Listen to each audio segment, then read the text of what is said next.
இரவில் மிக குறைந்த நேரம் தூங்குபவர்கள் வெகு விரைவில் அல்சைமர் எனப்படும் நினைவு திறன் இழக்கும் நோயால் பாதிக்கப்படுவார்கள் என சொல்லப்படுகிறது. இது உண்மைதானா? தூக்கம் குறைவதற்கும் நினைவாற்றல் பாதிக்கப்படுவதற்கும் என்ன தொடர்பு என தெரிந்து கொள்ளலாம். அல்சைமர் என்பது மூளையை பாதிக்கும் ஒரு நோய். இது படிப்படியாக நினைவாற்றலை குறைத்து சிந்தனை திறனை பாதித்து அன்றாட வேலைகளை கூட செய்ய முடியாமல் செய்துவிடும். இது வயதானவர்களுக்கு பொதுவாக வரும் ஒரு மறதி நோய் என்று பலர் நினைத்தாலும் இது முதுமையின் இயல்பான ஒரு பகுதி அல்ல. மூளையில் சில புரதங்கள் அதிகமாக சேர்ந்து மூளை செல்களை பாதித்து அவை இறந்து போவதற்கு காரணமாகின்றன. இதனால் மூளையின் செயல்பாடுகள் மெதுவாக குறைய தொடங்குகின்றன. நம் தூக்கத்தில், குறிப்பாக ஆழ்ந்த தூக்கத்தில் மூளை தன்னைத்தானே சுத்தப்படுத்திக் கொள்கிறது.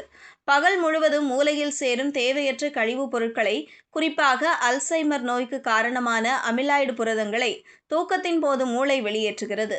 ஒருவர் சரியாக தூங்கவில்லை என்றால் இந்த கழிவுப் பொருட்கள் மூளையில் அதிகமாக சேர ஆரம்பிக்கும். நீண்ட நாட்களுக்கு இப்படி சேரும்போது அது மூளை செல்களை பாதித்து அல்சைமர் நோய் வரும் அபாயத்தை அதிகரிக்கலாம்.